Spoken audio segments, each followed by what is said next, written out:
Tempo comum, 20ª semana, terça-feira. Tema 68. O sentido cristão.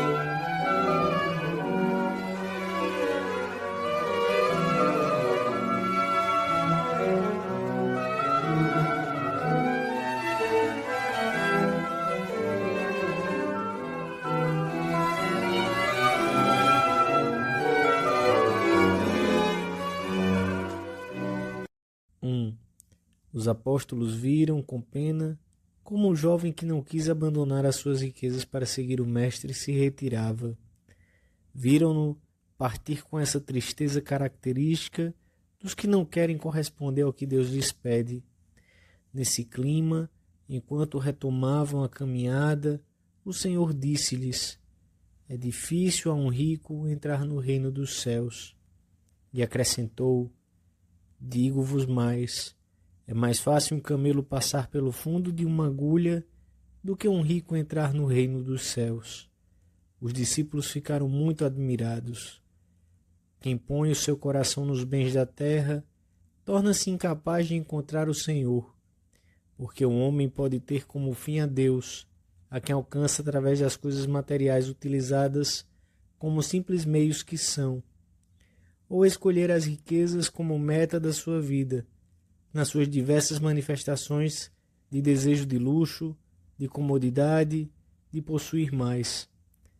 O coração orienta-se de acordo com um desses fins. Quem o tem repleto de bens materiais não pode amar a Deus.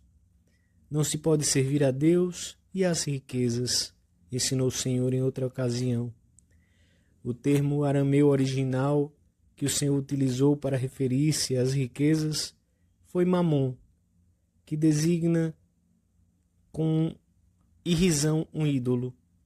Por que se trata de um ídolo? Por um duplo motivo. Em primeiro lugar, porque um ídolo é um substitutivo de Deus. Trata-se de escolher um ou outro. Em segundo lugar, pelo seu conteúdo.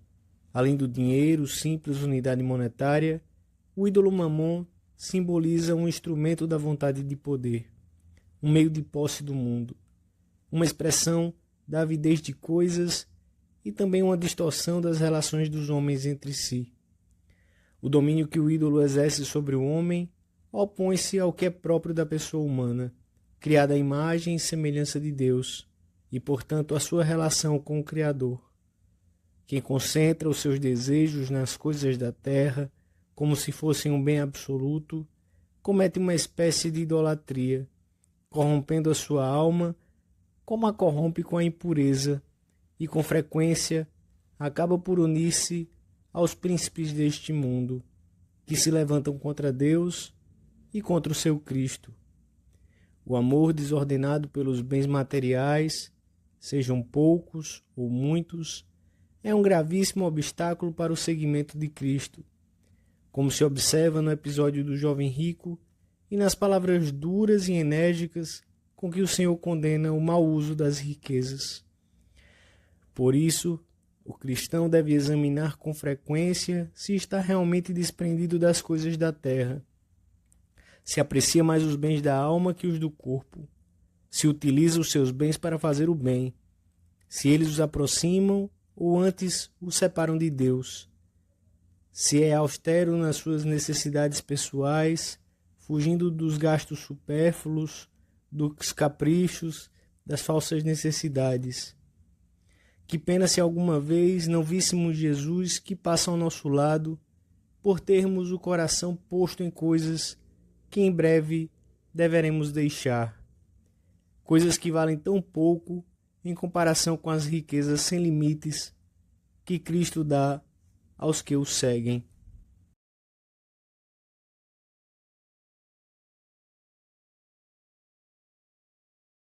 Dois. O cristão que vive no meio do mundo não deve esquecer, no entanto, que os bens materiais em si mesmos são bens que ele deve produzir em benefício da sua família e da sociedade, das boas obras que mantém com o seu esforço e que lhe cabe santificar-se com eles, nada mais distante do verdadeiro espírito de pobreza laical que a atitude encolhida de quem vê com medo o mundo e as suas riquezas. O verdadeiro progresso e o desenvolvimento, também material, são bons e queridos por Deus, e o Senhor não pregou nunca nem a sujidade nem a miséria. Todos temos de lutar, na medida das nossas possibilidades, contra a pobreza, a miséria e qualquer situação de indigência que degrade o ser humano. A pobreza do fiel cristão, que deve santificar-se no meio das suas tarefas seculares, não depende de uma circunstância meramente exterior, de ter ou não ter bens materiais. É algo mais profundo que afeta o coração, o espírito do homem. Consiste em ser humilde diante de Deus, em sentir-se sempre necessitado diante dele, em ser piedoso, em ter uma fé rendida que se manifesta nas obras e na vida. Se possuem essas virtudes e além disso a abundância de bens, a atitude do cristão deve ser a do desprendimento, da caridade generosa. E quanto àquele que não possui bens materiais abundantes, nem por isso está justificado diante de Deus, se não se esforça por adquirir as virtudes que constituem a verdadeira pobreza. Na sua escassez, pode manifestar também a sua generosidade, o seu domínio sobre as coisas e estar desprendido do pouquíssimo de que dispõe. Jesus esteve muito perto dos pobres, dos doentes, dos que passavam necessidade, mas entre os mais chegados à sua pessoa, não faltaram pessoas de fortuna mais ou menos considerável. As mulheres que o sustentavam com seus bens eram pessoas de posses. Alguns dos seus apóstolos, como Mateus ou os filhos de Zebedeu, tinham alguns meios econômicos. José de Arimateia, que é mencionado expressamente como discípulo do Senhor, era um homem rico. Ele e Nicodemos tiveram o privilégio de receber o corpo morto de Jesus, para cujo sepultamento este último trouxe uma grande quantidade de aromas, umas 100 libras, mais de 30 quilos. A família de Betânia, pela qual Jesus nutriu uma especial amizade, era provavelmente de bom nível social, pois foram muitos os judeus que acudiram à sua casa quando da morte de Lázaro. O Senhor faz-se convidar por Zaqueu, que o recebe em sua casa e admite-o entre os seus seguidores. As próprias roupas de Jesus eram de bom preço, pois vestia uma túnica inconsútil, orlada. Os bens da terra não são maus. Pervertem-se quando o homem os erige como ídolos e se prostra diante deles. Enobrecem-se quando os convertemos em instrumentos a serviço do bem, numa tarefa cristã de justiça e de caridade. Não podemos correr atrás dos bens materiais como quem vai à busca de um tesouro. O nosso tesouro é Cristo, e nele se devem concentrar todos os nossos amores. Ele é o verdadeiro valor que define toda a nossa vida. Temos de imitá-lo nas nossas circunstâncias pessoais, e nunca devemos dar por subentendido que já estamos desprendidos dos bens, porque a tendência de todo homem, de toda mulher, é fabricar os seus próprios ídolos, criar necessidades desnecessárias, sem tomar em consideração que o homem, ao usá-las, não deve ter as coisas que possui legitimamente como exclusivamente suas, mas também como comuns, no sentido de que não são proveitosas apenas para ele, mas também para os outros. Examinemos hoje a retidão com que usamos os bens e se temos o coração posto no Senhor, desapegado do muito ou do pouco que possuímos, tendo em conta que um sinal claro de desprendimento é não considerar de verdade coisa alguma como própria.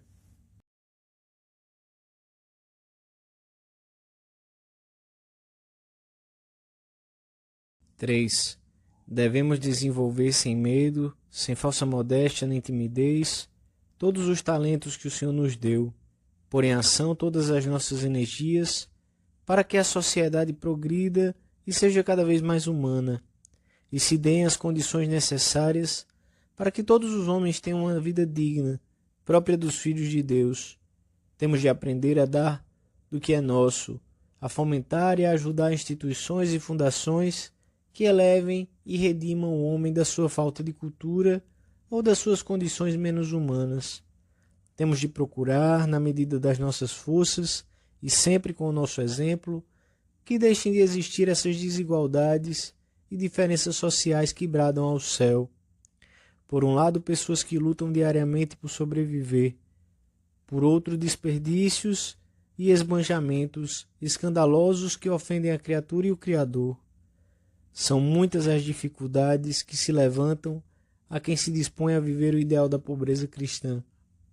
Dificuldades internas, no nosso coração, em que subsistem as raízes do egoísmo, da posse desordenada e da ostentação, e externas, as de um ambiente lançado desenfreadamente na busca dos bens de consumo. Este ambiente externo, que traz às costas uma forte carga de sensualidade, é o caldo de cultura, propício para que proliferem os desvios morais de todos os tipos. O erotismo, a exaltação do prazer cultivado por si mesmo, a degradação pelo abuso das bebidas alcoólicas e das drogas, etc.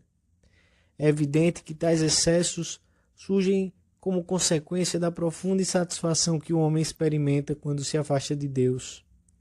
O resultado salta à vista. Homens e mulheres, incontáveis já, desprovidos de ideais, sem critério nem sentido claro das coisas da vida, que se levantam contra o Senhor e contra o seu Cristo. O fim do cristão nesta vida não pode ser enriquecer-se, acumular bens, possuir tanto quanto puder. Isso levaria ao maior empobrecimento da sua pessoa. A temperança na posse e no uso dos bens dá ao cristão uma maturidade humana e sobrenatural que lhe permite seguir Cristo de perto e realizar um grande apostolado neste mundo. É necessário oferecer à sociedade um exemplo firme de austeridade que a tire da cegueira em que pode encontrar-se e lhe sirva de apoio para arrepiar caminho. Comecemos nós mesmos por ser um desses homens heróicos. Basta um punhado deles, que põe em desprezar as riquezas o mesmo empenho que os homens põem em possuí-las.